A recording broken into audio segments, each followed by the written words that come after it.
Hello बच्चों, बात करते हैं रिकॉम्बिनेंट डीएनए टेक्नोलॉजी के। आपके बायोटेक्नोलॉजी के सेकेंड यूनिट का इंपॉर्टेंट टॉपिक है क्या? RDNA technology. रिकॉम्बिनेंट, सबसे पहले बात करेंगे इसकी डेफिनेशन की। तो recombinant DNA technology is a branch of biotechnology where we combines the DNA of different organisms to produce the recombinant DNA. This recombinant DNA is used for the large scale production of vaccines, hormones and other biological products. ठीक है, तो देखो इसको simple सी language में समझो कि recombinant DNA technology में क्या कर रहे हैं, डिफरेंट ऑर्गेनिज्म के दो डीएनए को क्या कर रहे हैं, कंबाइन कर दे रहे हैं। ठीक है, और ये जो रिकम्बाइंड या रिकॉम्बिनेंट डीएनए का बन रहा है, इस रिकॉम्बिनेंट डीएनए को हम बायोलॉजिकल प्रोडक्ट्स को प्रोड्यूस करने के लिए यूज कर रहे हैं। देखो इसको सिंपल सा एक एग्जांपल से हम समझ लेते हैं, तो बाकी सारी चीजें तुम्हें समझ में आएंगी, सारे वर्ड्स कीवर्ड्स इसी से क्लियर हो जाएंगे। ठीक है ना। सबसे पहली बात समझो, हम क्या कर रहे हैं, दो डीएनए को कंबाइन करना है। तो इसमें एक एग्जांपल से लेके चलते हैं। सबसे सिंपलेस्ट एग्जांपल है आरडीएनए टेक्नोलॉजी का। हम इसको यूज करते हैं for the production of insulin. ठीक है, ह्यूमन जो इंसुलिन होता है, ह्यूमन की बॉडी में जो इंसुलिन का फॉर्मेशन होता है, उसको हम मार्केटेड जो प्रिपरेशन होती है उनको हम क्या बोलते हैं, किस नाम से आती है, ह्यूमिलिन के नाम से आती है। किसके नाम से आता है बेटा, ह्यूमिलिन के नाम से। ह्यूमिलिन मतलब ह्यूमन इंसुलिन। ठीक है ना। इनिशियली डायबिटीज के लिए जब इंसुलिन यूज करना शुरू किया था, उस समय पे हम पिग से निकाला हुआ इंसुलिन यूज करते थे, है ना। पिग में जो पिग से के पैंक्रियाज में जो इंसुलिन था उसको यूज करते थे। अब लेकिन आज की डेट में हम उसको यूज नहीं करते। हम क्या यूज करते हैं बेटा, ह्यूमिलिन यूज करते हैं। अब ह्यूमिलिन बनाया कैसे जाता है, ठीक है। ह्यूमिलिन बनाने के लिए क्या करते हैं बेटा, ह्यूमन की पैंक्रियाज से क्या निकाल लेते हैं बेटा, कुछ बीटा सेल्स ले लेते हैं। क्या लेते हैं, बीटा सेल्स।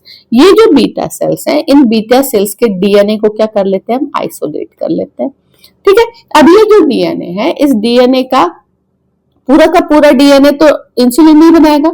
इस डीएनए का कोई पर्टिकुलर पोर्शन होता है जो क्या बनाता है, इंसुलिन बनाता है। फॉर एग्जांपल मान लो ये जो पोर्शन है किसका प्रोडक्शन कर रहा है, इंसुलिन का प्रोडक्शन कर रहा है। ठीक है, तो हम क्या करते हैं, इस पर्टिकुलर पोर्शन ऑफ डीएनए को तोड़ लेते हैं। ठीक है, इसको हम क्या कर लेते हैं, तोड़ लेते हैं। ठीक, अब ये डीएनए बना, ये जो हमने डीएनए तोड़ा, ये क्या क्या किसका प्रोडक्शन कर सकता है बेटा, इंसुलिन का प्रोडक्शन के लिए रिस्पॉन्सिबल है। अब इसको हमने निकाल लिया, उसके बाद दूसरा हम क्या करते हैं बेटा, एक होस्ट डीएनए ले लेते हैं। सॉरी, होस्ट डीएनए नहीं बोलते, उसको क्या बोलते हैं, वेक्टर बोलते हैं। हम क्या ले लेते हैं, एक वेक्टर ले लेते हैं। ठीक है, वेक्टर भी क्या होता है, डीएनए मॉलिक्यूल होता है। उस वेक्टर के साथ ये मान लो वेक्टर है। ठीक है, ये इंसुलिन प्रोडक्शन के लिए रिस्पॉन्सिबल जीन हो गया या डीएनए हो गया, ये इंसुलिन का प्रोडक्शन करता है। इन दोनों को हम क्या कर देते हैं, कंबाइन कर देते हैं, जोड़ देते हैं। तो जोड़ने के लिए पर्टिकुलर क्या करते हैं, एंजाइम यूज करते हैं। ठीक है, यहां कट करने के लिए भी हम एंजाइम यूज करें, जब डीएनए को हम काट रहे हैं।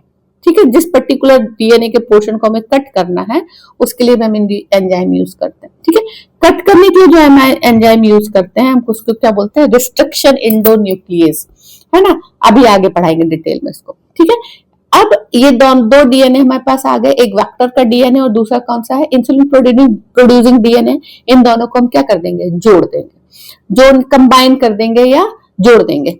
इस जोड़ने के लिए भी हम क्या करते हैं, यूज करते हैं एंजाइम, कौन सा, ligase enzyme, DNA ligase. Ligase मतलब जोड़ने वाला। ठीक है, तो हमने क्या किया, एक इसको ले लेंगे, दूसरा वेक्टर का डीएनए ले लेंगे, इन दोनों को क्या कर दिया, हमने जोड़ दिया, ज्वाइन कर दिया आपस में, रिकॉम्बिनेंट क्या बन गया, डीएनए बन गया। इस रिकॉम्बिनेंट डीएनए को हम क्या करेंगे, एक होस्ट के अंदर ट्रांसफर कर देंगे। ये हमारा होस्ट है, होस्ट सेल है।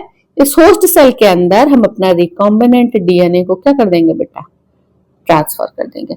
अब ये जो होस्ट सेल है, इसके पास कैपेसिटी आ गई, किसकी कैपेसिटी आ गई, इंसुलिन प्रोडक्शन की। क्यों, क्योंकि अब इसके पास क्या आ गया, इंसुलिन प्रोड्यूसन का जीन आ गया।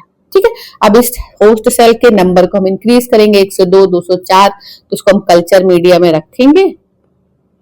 जब इसको कल्चर मीडिया में रखेंगे तो ये क्या करेगी, ग्रो करेंगी, 102, 204 बहुत सारे नंबर्स में बढ़ जाएगी। और इस सेल के पास कैपेसिटी है क्या प्रोड्यूस करने की, इंसुलिन प्रोड्यूस करने की। ठीक है, समझ में आई। तो रिकॉम्बिनेंट डीएनए टेक्नोलॉजी में हम क्या कर रहे हैं, एक सेल से डीएनए निकाला, उसको दूसरे सेल के डीएनए से मिक्स कर दिया और उसको एक होस्ट के अंदर क्या कर दिया, ट्रांसफर कर दिया। तो इसमें क्या क्या आ गया बेटा, सबसे पहले तो कौन कौन सी चीजें आ रही है ना। सबसे पहले देखो जीन ऑफ इंटरेस्ट आया। जीन ऑफ इंटरेस्ट मतलब वो जीन जो जिसके जिस जिस जो हमारे क्या है इंटरेस्ट का है। तो इसमें जीन ऑफ इंटरेस्ट क्या है, इंसुलिन प्रोड्यूसिंग जीन हो गया, ठीक है। इसके बाद दूसरी चीज क्या आती है बेटा, वैक्टर। वैक्टर मतलब वो डीएनए मॉलिक्यूल जो उसको क्या करके कैरी करके होस्ट के अंदर लेके जाएगा, वो क्या हो गया, वैक्टर, ठीक है। तो यहाँ कट करने के लिए एक एंजाइम यूज हो रहा है, जोड़ने के लिए एंजाइम यूज हो रहा है। फिर क्या आता है बेटा नेक्स्ट, होस्ट सेल, जिसके अंदर रिकॉम्बिनेंट डीएनए को हम क्या कर रहे हैं, ट्रांसफर कर रहे हैं, ठीक है। तो ये तुम्हें डेफिनेशन समझ में आई। डेफिनेशन में हमने क्या बोला है कि हम दो डीएनए मॉलिक्यूल को आपस में क्या कर रहे हैं, जोड़ रहे हैं, रिकम्बाइन कर रहे हैं, और उसको एक होस्ट के अंदर क्या कर रहे हैं बेटा, ट्रांसफर कर रहे हैं। किस किस के प्रोडक्शन के लिए यूज होता है, देखो बेटा, प्रोटीन्स के, वैक्सीन के, हॉर्मोन्स के और अदर बायोलॉजिकल प्रोडक्ट्स के प्रोडक्शन के लिए क्या होता है, यूज होता है, ठीक है। अब आरडीएनए टेक्नोलॉजी के लिए बेसिक रिक्वायरमेंट्स क्या क्या होती है ना। सबसे पहली रिक्वायरमेंट है, देखो पहला मैंने बताया क्या, gene of interest. Gene of interest मतलब डिजायर्ड डीएनए सेगमेंट। यह मैंने बताया, ये आप क्या यूज कर रहे हैं, इंसुलिन प्रोड्यूसिंग डीएनए को अलग कर रहे हैं, है ना। तो वो क्या हो गया बेटा, जीन ऑफ इंटरेस्ट हो गया। इंसुलिन प्रोड्यूसिंग जीन हमारे लिए क्या हो गया, जीन ऑफ इंटरेस्ट हो गया इस केस में, है ना। तो जो भी बायोलॉजिकल प्रोडक्ट हमें बनाना है, उसको बनाने के लिए जो जीन रिस्पॉन्सिबल है, उसको हम क्या कर लेंगे, सिलेक्ट कर लेंगे। दूसरा वेक्टर, वेक्टर जो डीएनए को क्या कर रहा है, कैरी कर रहा है, ठीक है। मोस्टली प्लाज्मिड हम यूज करते हैं। प्लाज्मिड अभी बताते हैं क्या होता है। प्लाज्मिड क्या होता है बेटा, जो हमारा बैक्टीरिया होता है, बैक्टीरिया में एक डीएनए स्ट्रक्चर होता है, उसमें कई बार क्या होता है, एक एक्स्ट्रा डीएनए मॉलिक्यूल होता है, उसको हम क्या बोलते हैं, प्लाज्मिड बोलते हैं। क्या बोलते हैं बेटा, प्लाज्मिड। एक्स्ट्रा जो डीएनए है, ठीक है, जो एक्स्ट्रा डीएनए है उसको क्या बोलते हैं, प्लाज्मिड बोलते हैं। इसके बाद restriction enzyme, molecular scissors that cut the DNA. अब यहां देखो, मैंने बोला कि ये इंसुलिन के लिए रिस्पॉन्सिबल था, इंसुलिन प्रोड्यूसिंग जीन है ना डीएनए। तो इसको कट करने के लिए, इस पर्टिकुलर पोर्शन को कट करने के लिए, ठीक है, जो एंजाइम यूज करते हैं वो क्या होता है बेटा, रिस्ट्रिक्शन एंडोन्यूक्लियस,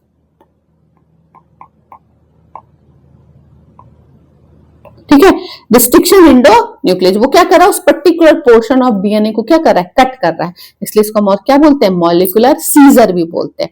कैंची की तरह काम कर रहा है ना, ये मॉलिक्यूलर सीजर की तरह बिहेव कर रहा है। तो एंजाइम, तीसरी चीज क्या हो गई, एंजाइम हो गया जो क्या कर रहा है, एंजाइम को कट कर रहा है, ठीक है। फिर फोर्थ, अब ये जो कटा हुआ जीन है या डीएनए है, इसको हमें किससे का साथ जोड़ना है, वेक्टर के साथ जोड़ना है, ठीक है ना।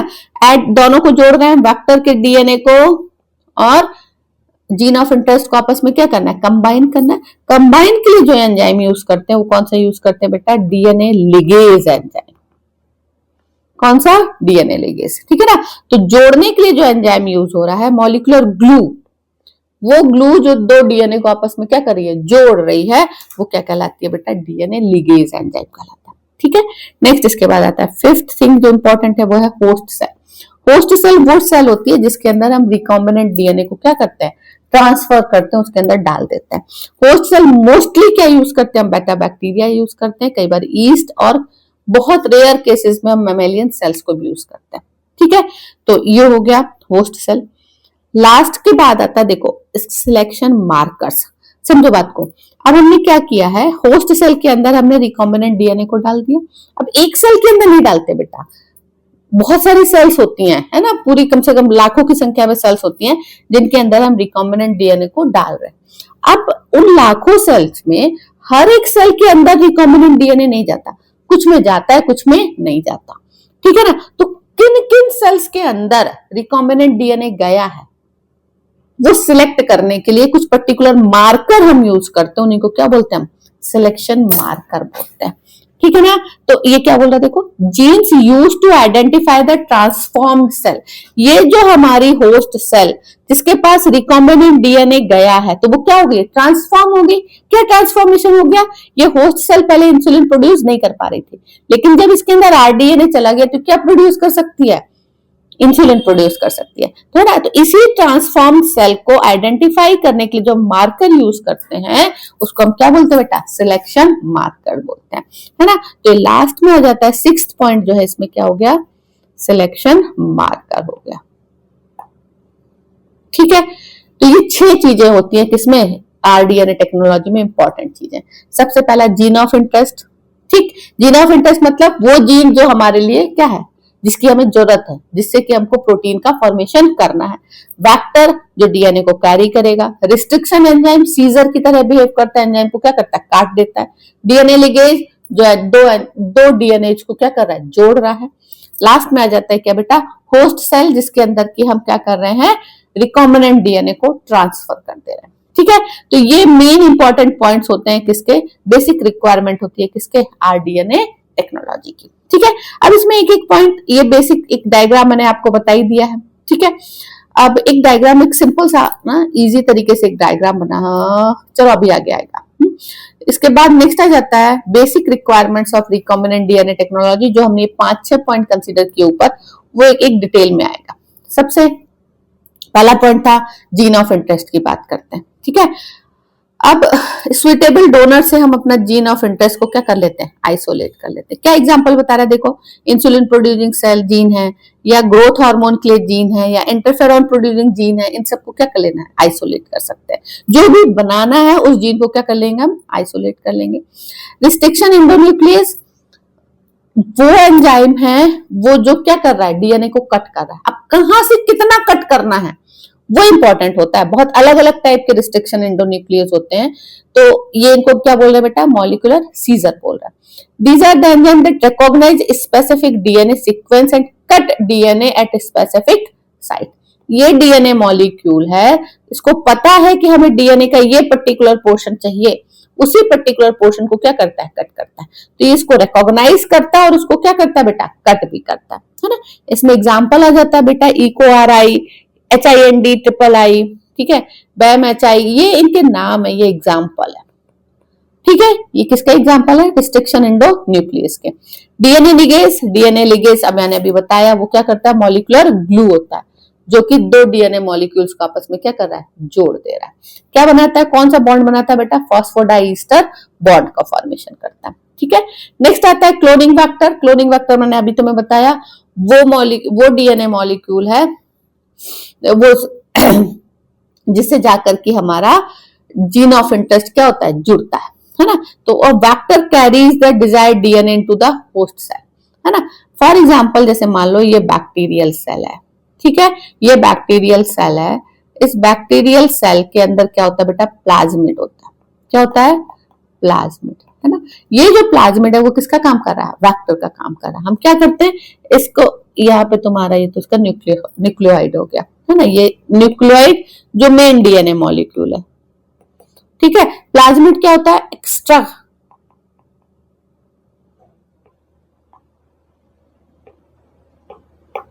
प्लाज्मिड जो होता है ना बेटा, ये एक्स्ट्रा डीएनए होता है। ठीक है, हम इस प्लाज्मिड को बाहर निकाल लेते हैं, ये प्लाज्मिड बाहर आ गया, है ना। अब इसी प्लाज्मिड से में हम किसको जोड़ते हैं बेटा, जो हमारा जीन ऑफ इंटरेस्ट है, इसी में हम अपना जीन ऑफ इंटरेस्ट क्या कर देते हैं, बाउंड कर देते हैं। ये हमारा जीन ऑफ इंटरेस्ट है, ये कौन है बेटा, प्लाज्मिड है। समझ में आई बात। तो वेक्टर क्या है, जो डीएनए जीन ऑफ इंटरेस्ट को क्या कर रहा है, कैरी कर रहा है।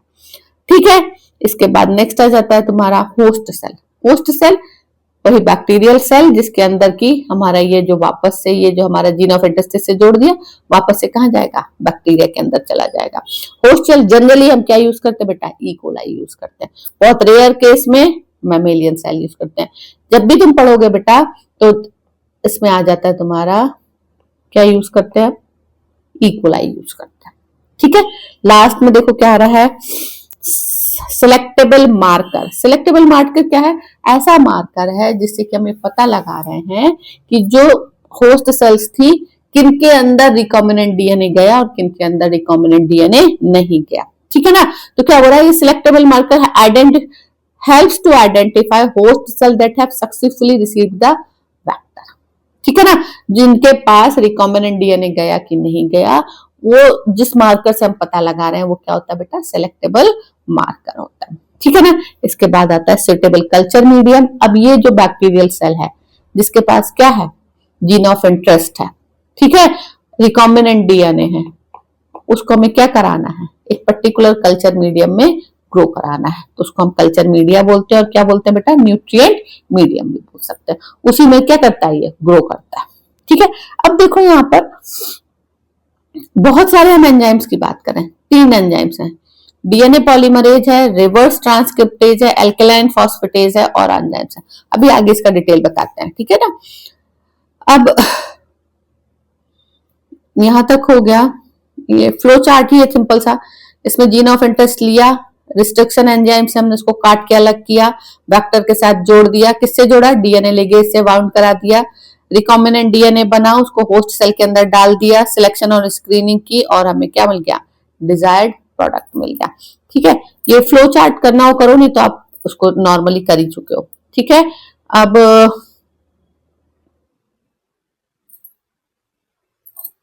बेटा इसके बाद हम करते हैं क्या, steps in the recombinant DNA technology. कौन कौन से स्टेप्स हैं जो रिकॉम्बिनेंट डीएनए टेक्नोलॉजी में हम यूज कर रहे हैं। सबसे पहले isolation of the genetic material, उस पर्टिकुलर जीन को क्या कर लेते हैं हम, आइसोलेट कर लेते हैं। आइसोलेट कैसे करोगे, जेनेटिक मटेरियल कैसे निकालोगे सेल से, सेल से जेनेटिक मटेरियल या डीएनए को निकालने के लिए सेल की सबसे पहले क्या करा लेते हैं बेटा, लाइसिस करा लेते हैं। लाइसिस मतलब उसका बर्स्ट कर देना सेल को, ठीक है ना, लाइसिस कराना है, तोड़ देना। ठीक, अंदर से डीएनए क्या जाएगा, बाहर आ जाएगा। प्रोटीन्स को अलग कर देंगे, removal of proteins from the proteases. RNA को अलग कर देंगे, किससे, आरएनए से। अब हम प्यूरिफाई करके डीएनए हमको मिल जाएगा। क्या किया देखा, सेल थी, सेल को हमने लाइसिस कराई, अंदर क्या क्या होगा, प्रोटीन होगा और आरएनए होगा। ठीक है ना, तो हम प्रोटीन अलग कर देंगे प्रोटीएज एंजाइम से, आरएनए अलग कर देंगे आरएनएज ट्रीटमेंट से, आरएनएज एंजाइम के ट्रीटमेंट से। लास्ट में हमें क्या मिलेगा, प्यूरिफाइड डीएनए मिल जाएगा। अब ये जो डीएनए मिला उससे हम क्या निकालेंगे, जीन ऑफ इंटरेस्ट को हमें क्या करना है, अलग कर लेना है। ठीक है, अब required gene is identified and separated from the donor DNA.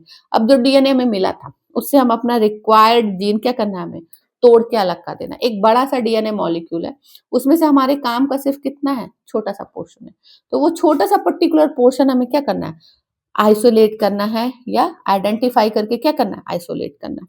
कैसे आइडेंटिफाई करोगे, उस किससे करेंगे बेटा, रिस्ट्रिक्शन एंडोन्यूक्लियस एंजाइम से। रिस्ट्रिक्शन एंडोन्यूक्लियस एंजाइम उसको क्या करेगा बेटा, आइडेंटिफाई करेगा और उसको कट भी कर देगा, इसीलिए हम उसको क्या बोलते हैं, मॉलिक्यूलर सीजर भी बोलते हैं। ठीक, मॉलिक्यूलर सीजर क्यों बोल रहे हैं, क्योंकि उसको काट के क्या कर रहा है, अलग कर दे रहा है। और क्या क्या यूज कर सकते हैं बेटा, पॉलीमरेज चेन रिएक्शन भी यूज करते हैं और कई बार सीडीएनए में यूज करते हैं। ठीक है, आप मेरे ख्याल से सिर्फ इसको याद रखो, किसको, रिस्ट्रिक्शन एंडोन्यूक्लियस एंजाइम को याद रखो। Selection of vector, vector select करते हैं, वेक्टर मैंने बताया मोस्टली हम क्या यूज करते हैं बेटा, प्लाज्मिड यूज करते हैं। तो इसमें हम क्या यूज कर रहे हैं, प्लाज्मिड, एक्स्ट्रा डीएनए जो बैक्टीरियल सेल के अंदर होता है उसको यूज कर रहे हैं। ठीक है, फिर उसके बाद सिलेक्टेबल मार्कर जीन। अब टाइप्स ऑफ वेक्टर, कौन कौन से वेक्टर यूज कर सकते हैं, प्लाज्मिड यूज कर सकते हैं, बैक्टीरियोफेजेस, कॉस्मेट्स, बहुत सारे नाम है, जो तुम 3-4 नाम याद कर सकते हो वो कर लेना, सब करने की जरूरत नहीं है, प्लाज्मिड बस जरूर याद रखना। ठीक है, ये रिस्ट्रिक्शन एंडोन्यूक्लियस के एग्जांपल्स हैं, इको, आरआई, हिंडाई, बायोमैचाई, जो भी नाम याद रख सकते हो उतने कर लेना। इसके बाद अब ये जो देखो, जब इसने कट किया डीएनए मॉलिक्यूल को, तो ये दो दो बातें याद रखना बेटा इसमें। ये जो हमारे पास कटा हुआ डीएनए आता है उसमें 2 चीजें होती हैं, एक होता है स्टिकी एंड और दूसरा होता है ब्लंट एंड। स्टिकी एंड वो पोर्शन होता है जिससे कि ये मान लो स्टिकी एंड है, ठीक है ना, तो स्टिकी एंड वो पोर्शन होता है जिससे कि वो दूसरे होस्ट डीएनए या वेक्टर डीएनए से क्या हो रहा है, जुड़ रहा है, तो वो क्या होता है, स्टिकी एंड होता है। ब्लंट एंड जो है, ब्लंट एंड से ज्वाइनिंग नहीं होगी, रिकॉम्बिनेशन जो है कहाँ से होगा, स्टिकी एंड से होगा। ठीक है, अब ये देखो क्या बोला, sticky and facilitates easy joining of DNA fragments. Sticky and क्या होते हैं, से ही जाकर के वो क्या होगा, जुड़ेगा। ठीक है, तो जुड़ेगा किसकी हेल्प से, कौन जोड़ता है बेटा, अभी मैंने बताया कौन जोड़ता है, डीएनए लिगेज एंजाइम। ये डीएनए लिगेज एंजाइम जो है उसको क्या कर देता है, जोड़ देता है। ठीक है, अब हमें क्या मिल गया, रिकॉम्बिनेंट डीएनए मिल गया। इस रिकॉम्बिनेंट डीएनए को किस में डाल देना बेटा, होस्ट सेल के अंदर डाल देना है। होस्ट सेल के अंदर में डालने के लिए कौन कौन से मेथड है, ट्रांसफॉर्मेशन है, ट्रांसफेक्शन है, इलेक्ट्रोपोरेशन है, माइक्रो इंजेक्शन है, जीन गन है। ठीक, कर क्या क्या है देखो बेटा, सिंपल सी बात समझना, एक छोटा सा होल करके हमें हमारा जो डीएनए मॉलिक्यूल था उसके अंदर डाल देना है। तो उसके लिए हम क्या क्या यूज कर सकते हैं? Transfection, electroporation, micro injection, gene gun, कुछ भी यूज कर सकते हैं। अल्टीमेटली जो हमारा डीएनए रिकॉम्बिनेंट डीएनए बना था उसको कहाँ डालना है? होस्ट सेल के अंदर डालना है। ठीक है, तो इसमें जो भी आप नाम याद रख सकते हो वो याद रखना है। ठीक, जनरली हम क्या यूज करते हैं होस्ट सेल के लिए? ई कोलाई यूज करते हैं। ठीक है, अब ये सारी चीजें हो गई है। अब ये जो इंसर्टेड जीन था वो क्या प्रोड्यूस करेगा? उसको हम ग्रो कराएंगे तो वो प्रोटीन कर सकता है, एंजाइम कर सकता है, हार्मोन, वैक्सीन, किसी का भी प्रोडक्शन करेगा। जब ये बन जाएगा, अभी मान लो हमने इंसुलिन की बात की थी, सफिशिएंट क्वांटिटी में किसका फॉर्मेशन हो जाएगा बेटा? इंसुलिन का हो गया, किसी भी हार्मोन का पर्टिकुलर फॉर्मेशन हो गया। ठीक है, ये जो इंसुलिन बना उसको क्या करना बेटा? हमें कलेक्ट करना है। ठीक है, कलेक्ट करके पैकेज्ड करना है ना, प्रिजर्व करके क्या करना है? पैकेज करना है। उस प्रोसेस को क्या बोलते हैं? Down stream processing. ठीक है ना, डाउन स्ट्रीम प्रोसेसिंग में जो इंसुलिन प्रोड्यूस हुआ था बैक्टीरियल सेल ने, देखो एक बड़ा सा फर्मेंटर है। ठीक है, फर्मेंटर के अंदर बहुत सारी क्या है? बैक्टीरियल सेल है। बैक्टीरियल सेल ने किसका प्रोडक्शन कर दिया? इंसुलिन का। जब सफिशिएंट इंसुलिन बन गया है तो हमें उस इंसुलिन को क्या करना है? बॉटल्स के अंदर पैक करके मार्केट में भेजना है। तो वही प्रोसेस जिसमें हम क्या कर रहे हैं? कंप्लीट प्रोडक्शन करने के बाद उसको क्या कर रहे हैं बेटा? एक्सट्रैक्ट करके, आइसोलेट करके, पैकेज करने की जो प्रोसेस है उसको क्या बोलते हैं? डाउन स्ट्रीम प्रोसेसिंग कहते हैं। तो डिजायर्ड प्रोडक्ट को हम एक्सट्रैक्ट करते हैं, प्यूरिफाइड करते हैं, फॉर्मुलेट करते हैं, पैकेज करते हैं, इसी स्टेप को क्या बोल देते हैं? डाउन स्ट्रीम प्रोसेसिंग कह देते हैं। ठीक है, अब यहाँ पर बन गया हमारा प्रोडक्ट, पैकेज होके कहाँ आ गया? मार्केट में आ गया। ठीक है, अब लास्ट में आता है बेटा एंजाइम। ये इंपॉर्टेंट चीज है, इसको याद रखो। हमारा जो एंजाइम यूज होते हैं, कौन कौन से? अभी 3-4 एंजाइम की हमने बात की। सबसे पहला एंजाइम था कौन सा? Restriction endonuclease. रिस्ट्रिक्शन इंडोन्यूक्लियस क्या करता है? डीएनए को कट करता है एक स्पेसिफिक सीक्वेंस में। दूसरा मैंने बताया कौन सा? DNA ligase. डीएनए लिगेज क्या करता है? दो डीएनए मॉलिक्यूल को स्टिक कर रहा है या जोड़ रहा है। ठीक है, ज्वाइन कर रहा है? इसके बाद आता है third, DNA polymerase. DNA polymerase क्या होता है बेटा? नाम से समझ में आ रहा है, डीएनए पॉलीमरेज। डीएनए का एक मॉलिक्यूल है, वो क्या कर रहा है? एक डीएनए से कई सारे डीएनए मॉलिक्यूल का बनना डीएनए पॉलीमरेज कहला रहा है। सिंथेसाइज बहुत सारे डीएनए मॉलिक्यूल बना रहा है। ठीक है, रिवर्स ट्रांसक्रिप्टेज। देखो अभी जनरली तुमने पढ़ा होगा डीएनए से क्या बनता है बेटा? आरएनए। आरएनए से क्या बनता है? प्रोटीन। ये सब तुम्हें पता है। ठीक है ना, लेकिन जब उल्टा हो, आरएनए से डीएनए की सिंथेसिस होती है, किसके प्रेजेंस में होती है? रिवर्स ट्रांसक्रिप्टेज एंजाइम, है ना। तो रिवर्स ट्रांसक्रिप्टेज एंजाइम आरएनए को कन्वर्ट करता है किसमें? डीएनए में। ठीक है, लास्ट है इसमें फिफ्थ एंजाइम आता है कौन सा? Alkaline phosphatase. Prevents the vector self ligation. समझो बात को, देखो मैंने तुम्हें बताया ये वेक्टर है। वेक्टर मतलब प्लाज्मिड हो गया। ठीक है, इस प्लाज्मिड से हमें किसको जोड़ना है? जीन ऑफ इंटरेस्ट को। ये जीन ऑफ इंटरेस्ट इससे आके जोड़ रहा है। अब होता क्या है, मान लो ये प्लाज्मिड था और डीएनए लिगेज एंजाइम के प्रेजेंस में क्या हो सकता है? ये डीएनए इसके ये दोनों ही एंड्स आपस में क्या हो जाएं? जुड़ जाएं। उसको जुड़ने से रोकने के लिए हेल्प कौन कर रहा है? एल्केलाइन फॉस्फेटेज कर रहा है। एल्केलाइन फॉस्फेटेज जो है फैक्टर के सेल्फ लिगेशन को रोकता है। सेल्फ लिगेशन आपस में इसके जुड़ने से रोक दे रहा है। दूसरा, मान लो एक और प्लाज्मिड था, उसको भी आपस में जुड़ने से इससे जुड़ने से क्या दे रहा है? रोक दे रहा है। ठीक है, तो वेक्टर के सेल्फ लिगेशन को इनहिबिट करता है, रोकता कौन? Alkaline phosphatase. ठीक है, अब बहुत सारे एप्लीकेशन है बेटा आरडीएनए टेक्नोलॉजी। आज की डेट में जितने भी हार्मोनल प्रोडक्ट्स तुमको मार्केट में मिलेंगे वो किससे बन रहा है? आरडीएनए टेक्नोलॉजी से। ठीक है, इंसुलिन मिल रहा है, ग्रोथ हार्मोन्स मिलते हैं मार्केट में। ठीक है ना, थायराइड या थायरॉक्सिन हार्मोन जो आता है वो सारी किस टेक्नोलॉजी से बन रहा है? इसी से, रिकॉम्बिनेंट डीएनए टेक्नोलॉजी से। ठीक है, इसके अलावा देखो इसमें आ रहा है मेडिकल एप्लीकेशन में इंसुलिन के प्रोडक्शन के लिए, ग्रोथ हार्मोन के प्रोडक्शन के लिए, इंटरफेरॉन्स के प्रोडक्शन के लिए, ब्लड क्लॉटिंग फैक्टर्स के प्रोडक्शन के लिए, वैक्सीन्स के लिए, जीन थेरेपी के लिए हम इसको क्या कर रहे हैं? यूज कर रहे हैं। फार्मास्यूटिकल एप्लीकेशन में मोनोक्लोनल एंटीबॉडीज को बनाने के लिए। ठीक है, जितने भी डायग्नोस्टिक किट्स होती हैं वो मोस्टली मोनोक्लोनल एंटीबॉडी से बनी होती हैं। अभी हम तुमको पढ़ाएंगे मोनोक्लोनल एंटीबॉडी, ठीक है।